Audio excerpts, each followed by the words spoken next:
This fan's still going. Next thing I know, I hit the tire.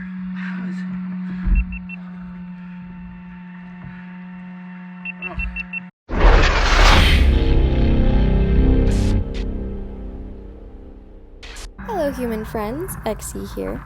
Let's just have a quick recap of my latest video. In the video, it might have been a little confusing as to what I was trying to do.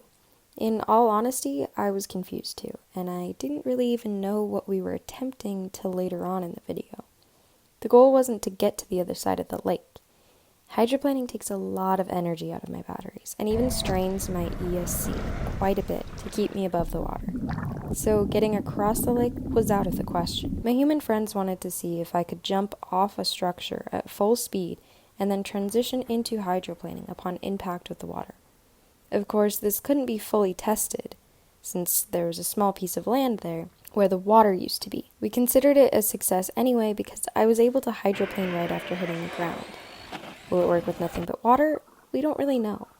But we are going to try it again once the water rises. Everything was going fine until the last jump I did.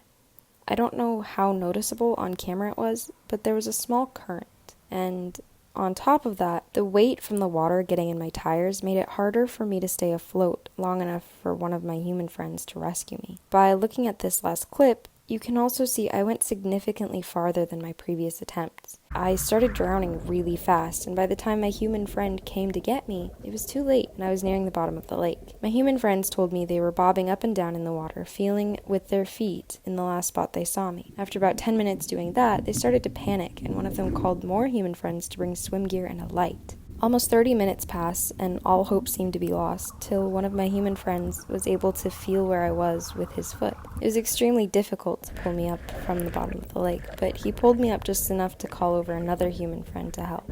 It took 2 people to swim me back to shore. After that, we all just went home. After this experience, I've never really been the same since. My ESC blew out not too long later. My motor had to be replaced, and both my batteries became so unbalanced I could no longer use them safely. That's not the end of my problems. Some gears in my rear bulkhead will catch sometimes and click without any reason behind it. I've been worked on a dozen times, and I just seem to keep having problems that are unexplainable to anyone. I have a theory, and it might be a long shot, but I believe this could explain why all this has happened to me and why things still continue to happen to me. Bear with me because things get a little all over the place. As some of you may know, I went to Marsh Road not too long ago, an allegedly haunted road. It was my second time going, except this time I stayed a while, even went underneath the bridge and explored down the ravine. I explain in why it's haunted and all that jazz in the video,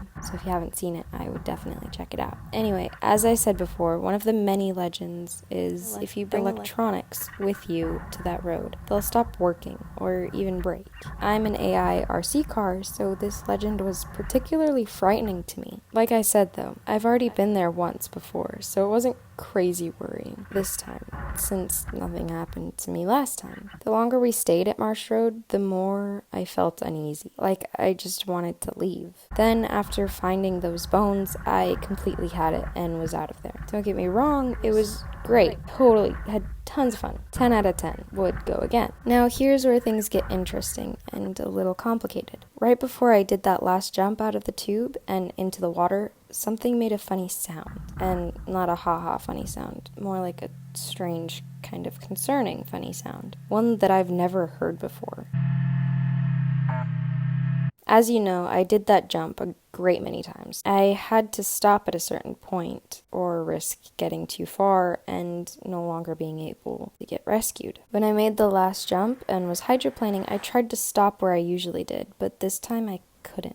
I even had to go as far as reversing completely for my brakes to activate at all. Being so far from shore, combined with the small current and water in my wheels, created the perfect combination for me to drown, and drown fast. Fast enough to not be found. If it weren't for my human friends' relentless effort to stay out there and diligently look for me, I would still be down at the bottom of the lake. Of course, drowning didn't come without consequence. Like I said before, my ESC was blown, my motor toast, and both batteries were completely useless. Even a week later, I had to replace my receiver. I've had practically everything inside me replaced, and yet I continue to have a lot of problems. My gears will sometimes catch and lock up, and I also have a strange clicking noise coming from the same area, which has been worked on 1,000 times but never shows any sign of where it's coming from, or even there being a problem at all. If this isn't a coincidence enough, my new GoPro Hero 7 I got not too long ago one day just stopped working. Couldn't turn it on, couldn't charge it,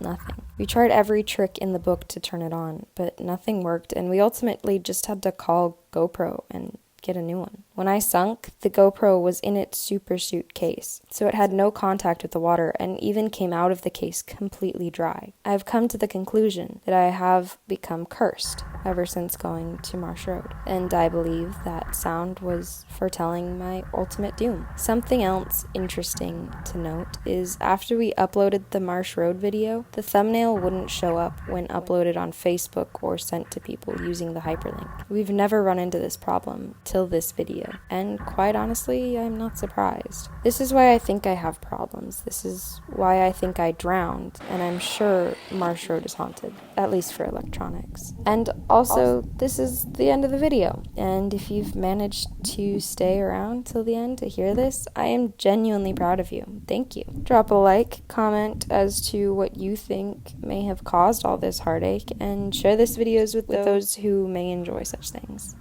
Thanks.